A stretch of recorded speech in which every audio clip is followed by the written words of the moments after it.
हे दोस्तों, एक टाइम था जब मुझे मैजिशियन बनने का शौक था क्योंकि मैजिक दिखने में बहुत ही कूल लगता था और उसे देखने के बाद लोगों के रिएक्शंस भी बहुत ऑसम रहते थे। सो मैंने मैजिक ट्रिक सीखना स्टार्ट किया। मैं यूट्यूब पे ट्यूटोरियल्स दिख देख के मैजिक ट्रिक सीखने लग गया। फिर कुछ टाइम बाद मेरी कॉलेज में एक फेस्ट हुआ जिसमें डांस कॉम्पिटिशन भी था। उस कॉम्पिटिशन में डांसर्स को डांस करते देख के मुझे फिर डांस सीखने का भी शौक हुआ। सो मैंने फिर डांस सीखना भी स्टार्ट कर दिया। अब थोड़े टाइम बाद मैंने एक आदमी को बीट बॉक्सिंग करते हुए सुना। वो मुझे बहुत ही इंप्रेसिव लगा। सो मैंने डिसाइड किया कि मैं बीट बॉक्सिंग तो सीखूंगा ही। सो मैंने वो भी सीखना स्टार्ट कर दिया। कुछ इसी तरह मैंने और भी चीज़ें थोड़ी थोड़ी सीखी और सब कुछ थोड़ा थोड़ा करने लग गया। और एट द एंड इसका रिजल्ट ये हुआ कि मैं हर चीज़ में बहुत ही एवरेज या उससे भी कम रह गया। मैं सब कुछ करने के चक्कर में कोई एक चीज़ में भी बहुत अच्छा नहीं बन पाया। द वन थिंग बुक पढ़ने के बाद मुझे रियलाइज़ हुआ कि मैं चीज़ें कितनी गलत तरीके से कर रहा था और ज़्यादातर लोग भी मेरी तरह यही गलती करते हैं। हम किसी एक चीज पर अपना पूरा फोकस, पूरी कंसंट्रेशन, पूरी मेहनत नहीं लगाते, बल्कि हमेशा एक से ज्यादा चीजें एक साथ करने की कोशिश करते हैं। ये one of the main reasons है जिसकी वजह से हम कभी एक्स्ट्राऑर्डिनरी नहीं बन पाते किसी भी चीज में। अगर आप थोड़ा गौर करो तो आपको पता चलेगा कि मोस्टली सारे सक्सेसफुल लोग सक्सेसफुल बने क्योंकि उन्होंने बस वो एक चीज पे फोकस किया और उसी पे पूरी मेहनत से काम करते रहे जब तक उस एक चीज ने उन्हें सक्सेसफुल नहीं बना दिया। एग्जाम्पल, सचिन तेंदुलकर के लिए वो एक चीज क्रिकेट थी, वॉरेन बफेट के लिए वो एक चीज इन्वेस्टिंग थी, मोहम्मद अली के लिए वो एक चीज बॉक्सिंग थी और रोनाल्डो के लिए वो एक चीज फुटबॉल थी। आज हम वॉरेन बफेट को as the most successful investor in the world जानते हैं क्योंकि उन्होंने इन्वेस्टिंग करने और सीखने के साथ साथ एक अच्छा एक्टर, एक रोनाल्डो जैसा फुटबॉल प्लेयर और मोहम्मद अली जैसा बॉक्सर सब एक साथ बनने का नहीं सोचा, बल्कि बस इन्वेस्टिंग पे ध्यान दिया और अपना पूरा फोकस उस पर ही रखा, जिसने उन्हें one of the richest man बना दिया। इसी तरह अगर आपको भी एक्स्ट्रा ऑर्डिनरी रिजल्ट्स चाहिए तो आप भी कोई एक चीज पे फोकस करो, ना कि 10 चीज पे। ज्यादातर लोग का फोकस बहुत ब्रॉड होता है, मतलब वो एक चीज से दूसरी चीज पे जाते रहते हैं या फिर बहुत सी चीजों पे एक साथ फोकस करने की कोशिश करते हैं, जिससे उनका फोकस पूरा डिवाइड हो जाता है और रिजल्ट्स नहीं मिलते। आपको इफेक्टिव रिजल्ट्स मिलने के लिए अपना फोकस जितना हो सके उतना नैरो रखना चाहिए। एग्जाम्पल, अगर सनलाइट नॉर्मली ब्रॉड फोकस के साथ पेपर पर आती है तो कुछ नहीं होता, पर अगर आप एक मैग्नीफाइंग ग्लास से सनलाइट को एक ही पॉइंट पे फोकस करो तो वो पेज को जला देती है। फोकस नैरो रखने से मतलब ये भी है कि आप उन चीज़ों से अपना फोकस हटा दो जो लेस इंपॉर्टेंट है और बस उस पर ध्यान दो जो सबसे ज़्यादा इंपॉर्टेंट है। याद रखें, अगर आप 2 खरगोश को एक साथ पकड़ने की कोशिश करोगे तो किसी एक को भी नहीं पकड़ पाओगे। मल्टीटास्किंग इज अ लाई। इंसान मल्टीटास्क कर सकता है, ये एक झूठ है।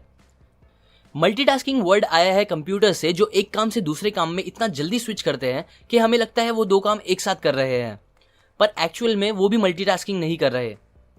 आप भी कोई 2 काम साथ में इफेक्टिवली नहीं कर सकते। अब अगर आप बोलो कि मैं चलते चलते कॉल पे बात करता हूँ और दोनों अच्छे से ही करता हूँ तो मैंने मल्टीटास्किंग ही तो की, पर ऐसा नहीं है, क्योंकि जब आप 2 काम करने लगते हो तो आपका ब्रेन 2 में से एक काम को आपके फोरग्राउंड पे रखता है जिस पे आपका कॉन्सेंट्रेशन होता है और दूसरे काम को वो बैकग्राउंड में डाल देता है जिस पे आपका फोकस नहीं रहता।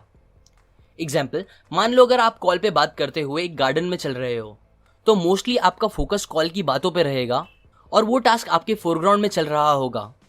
बट अगर फिर आपको एक रोड क्रॉस करना है जिसपे तेज गाड़ियां चल रही है तो आप श्योरली कॉल की बातों से अपना फोकस हटा के रोड पे ध्यान दोगे, अगर आपको आपकी जान प्यारी हो तो। Will power is limited. Will power को लेके गैरी केलर का एक फेमस कॉन्सेप्ट है जो ये बताता है कि हमारी विल पावर एक बैटरी जैसी होती है जो सुबह पूरी फुल होती है पर काम करते करते रात होने तक वो पूरी खत्म हो जाती है। हम सबके साथ ऐसा बहुत बार होता है जब हम एक अच्छा सा प्लान बनाते हैं कि मैं कल ये काम सोने से पहले कैसे भी खत्म ही करूंगा। जैसे कि फॉर एग्जाम्पल, मैं कल से सुबह जल्दी उठूंगा, फिर मेडिटेशन करूंगा, फिर एक्सरसाइज करूंगा, फिर दूसरे इंपॉर्टेंट काम करूंगा, फिर शाम में गिटार सीखूंगा और फाइनली रात में अपने बिजनेस आइडिया पे काम करूंगा। पर नेक्स्ट डे रात होने तक ये सारे काम कभी पूरे नहीं हो पाते, क्योंकि मोस्टली जब हम स्टार्ट करते हैं तो एक बार स्टार्टिंग के काम अच्छे से कर भी लेते हैं क्योंकि तब हमारी विल पावर फुल होती है, पर शाम होते होते हम काम नहीं कर पाते अच्छे से क्योंकि तब हमारी विल पावर खत्म होने लगती है और फिर अगर हम जबरदस्ती काम करते भी हैं तो वो अच्छे से नहीं हो पाता। इसीलिए आपको आपके सबसे इंपॉर्टेंट काम को और सबसे हार्ड काम को सुबह ही खत्म कर देना चाहिए और उसे रात के लिए कभी नहीं बचाना चाहिए अगर इफेक्टिव रिजल्ट चाहिए तो। अब ये क्वेश्चन आ सकता है कि आपके लिए सबसे इंपॉर्टेंट काम जो आपको सुबह सबसे पहले खत्म करना चाहिए वो क्या होगा।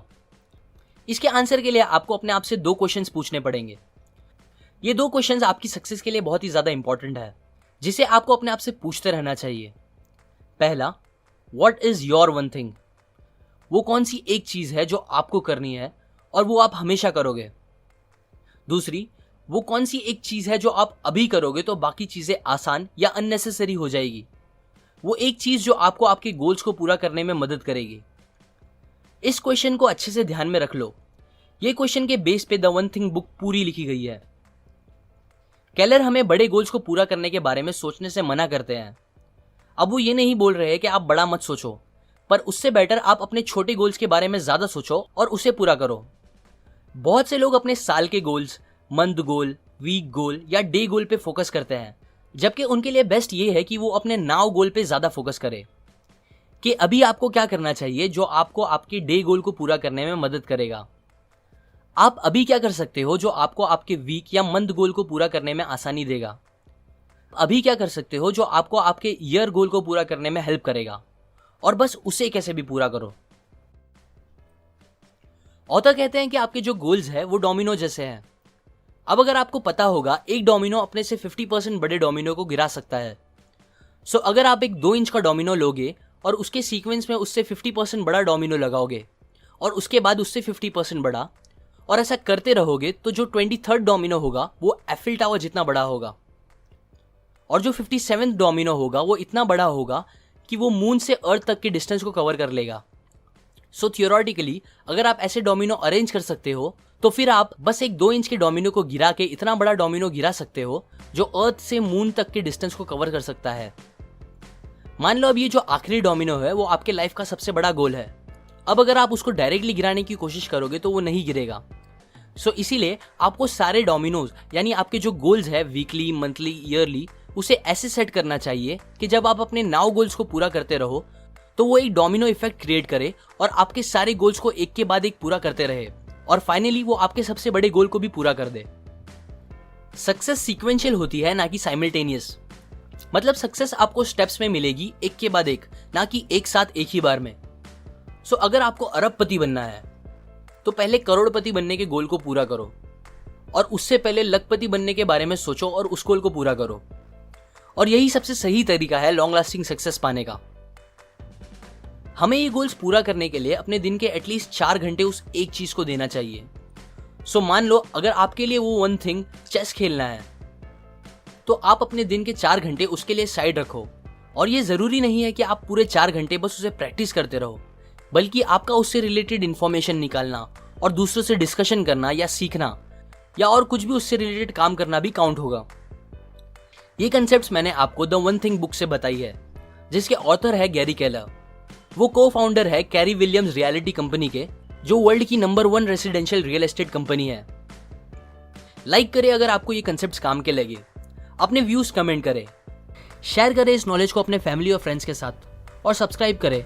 मैं और ऐसे लेसन्स आपके साथ शेयर करूंगा। Finally, thanks for watching.